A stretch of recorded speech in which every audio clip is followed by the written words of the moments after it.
Hey, morning. I need water. You need water. There you go. Where? There, just behind you. I just bought. Hey, cactus. Where's the receipt? That's the receipt. Oh! Oh! Oh, okay. Funny, they don't give me the No receipt ah? receipt. Yeah. You no receipt, how to win Proton X70 like that? I'm so sorry. Hey guys, so today I am reviewing the BMW G30 5 Series. So this particular variant that I am driving today, this is the 530e M Sport. So in the present lineup of the 5 Series range, this is the middle child. So let's rewind and recap a bit. The 5 Series was launched globally at the end of 2016. Okay, I was there at the International Media Drive in Portugal during my time with Carlist, and of course then the local launch of the 5 Series came just in 2017, which at first they launched only one variant, the 530i M Sport, powered by the 252 horsepower 2-liter B48 engine, turbocharged. So and M Sport, all right, 530i M Sport, 252 horsepower. The price was about what, 390,000 ringgit. Then not long after that, the production of the 530i switched from CBU to CKD. They still kept it with M Sport trim, okay, and it was for a while the only variant of the G30 on sale in Malaysia until the introduction of the 530e Sport. Now, the 530e Sport was priced at 328,000 ringgit. Yeah, and the most noticeable difference of that car from the outside was not just that it misses out on the M Sport body kit, but rather it even misses out on the adaptive LED headlights that were there in the 530i. They used one spec down LED headlights, which you see, LED headlights, it is still a very high spec headlight, but visually it is so different from the adaptive LEDs that you look at it, you just straight away know that this is a one spec down car kind of thing, right? I mean, if you were to compare with what I've seen, at least with Mercedes headlights, right, even when you go between LED and adaptive LEDs, there is not a significant visual differentiation between the two. But with the BMW, LED and adaptive LED is a very, very big difference, right? To the point where the 530e, when you park it side by side with the 530i M Sport, it looks very obvious. It's as if BMW deliberately spec that car down to keep it below the 530i. Now, of course, there's a very logical reason to all that. It is because the 530e versus the 530i, due to our taxation system, our hybrid incentives, EEV incentives, the 530e pays no duties, whereas the 530i had to pay the full excise duty, and hence, even though the 530i costs less at the factory level, because of duties, it is bumped beyond the 530i's price. And in order to reconcile this to the consumer, BMW has had to resort to spec the 530e down in order to justify why this car is priced less than the 530i, so that consumers still had reason to buy the 530i. Okay, now here recently BMW revised the 5 Series lineup. Okay, and the 530i M Sport continues as is. Then they now have a new 520i luxury line, okay, which basically I think spec-wise is more or less the same as the previous 530e Sport. But on the 530e Sport, where you have the gloss black trim, in the 520i luxury that becomes chrome. And also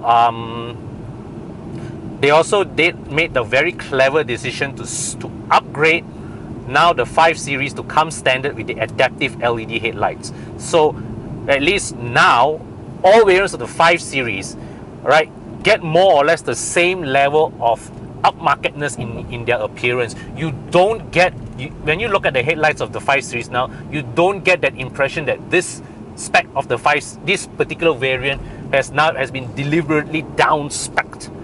Okay, that's one thing. So then here comes the 530e M Sport.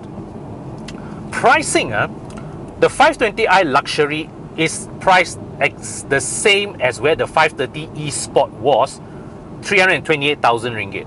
This 530e Sport comes 10,000 ringgit higher than the old 530e Sport, which, if you look at what they have added, is fantastic value, because now this 530e M Sport comes with a full M Sport package notwithstanding, comes with full M Sport brakes, M Sport suspension, you get adaptive LED headlights.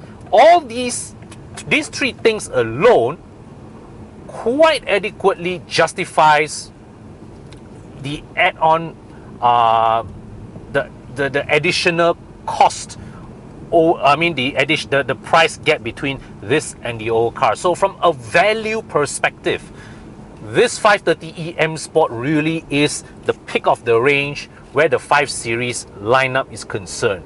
Then of course we still have the 520i that you can still use that will still appeal to more conservative buyers, and there's also the 530i M Sport that really comes fully loaded to serve as a flagship range topper. Now, between this and the 530i M Sport, this one loses out on the Harman Kardon sound system. It also loses out on that funky key with the touchscreen. This one does not get, but I think that to me really is not big a loss, because that LCD screen key, right, is something that you have to charge every day, you know. And to me, that is it's like having a mobile phone that you have to charge every day. Like, so to me, I don't think that is entirely essential, and it's something that I am quite happy to live without. Even though it may be something that you may want to use to brag to your friends, but to me it's something that, yeah, I can do without it. So let's come to the technical bits of this car, the 530e M Sport. It has that mechanical arrangement that we are quite familiar with right now, straight from the 330e actually. 2-liter B48 turbocharged engine up front, producing 190 horsepower, mated to an electric motor that they sandwich between engine and transmission. Net system output 252 horsepower. So basically what we have here is that the engine up front, the combustion engine up front, is based on the 520i setup. It is when you add the contributions of the electric motor that brings this car's performance up to 530 levels. It boils down to that. So how does this car feel to drive? In short, it's fast. It is actually fast. I mean, on paper, it is 252 horsepower against 407 horsepower of the Volvo S90 T8, but my God, it does not feel slow at all.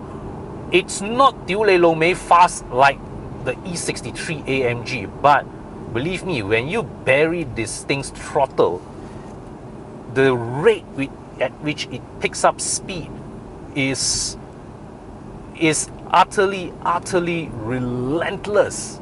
It just pulls and pulls. Yeah, I mean, I can't try this now, unfortunately, because the road in front is rather congested. But I mean, when I first had this car, the straight line pace of this car really is beyond doubt. Then what about the handling? Now, of course, the common argument against hybrids, plug-in hybrids, is that because of the additional weight of the battery pack, you inevitably upset the balance of this car. And on paper, there is no refuting that. So with the 330e, with the 530e setup, what you have here is the battery pack is slung over the rear overhangs. It's slung at the rear overhang. So what you mean is that you have extra weight hanging behind the rear wheels, and in theory, that gives you a bit of a pendulum effect when you are going around corners. But in all honesty, I have to say that if there is any handling deficiency between this and the regular 530i, the driving conditions that I've experienced this car in, and that is day-to-day driving, it's next to not there, at least not for a driver of my skill level to be able to detect. So I mean, if you are considering this as a day-to-day car, then between this and the 530i, at the very least, driving dynamics, really, you are paying next to no penalty. Yeah, the handling is it's sharp. I mean, this car dynamically it's the chassis, it's agile, it's stable. And if you were to compare this with my E39, I would say that it lacks the drama, it lacks that creamy smoothness of the 6-cylinder engine up front, it lacks the communicativeness of the steering, but it, at the same time, it also this car feels more light-footed, right, than the F10, and also to a certain extent, because it gets a far superior power to weight ratio. This car also feels more light-footed than my E39, but then again, that could also be because of the lighter weight of the steering wheel. But one thing is for sure, I distinctly remember the first time when I drove the G30, in particular the 530i when it came to Malaysia. You know, it immediately made the old F10 5 Series, which when the F10 5 Series was in production, was already one of the best handling cars in the segment. But when the G30 came in, right, pop, immediately the F10 feels like a boat in comparison, you know.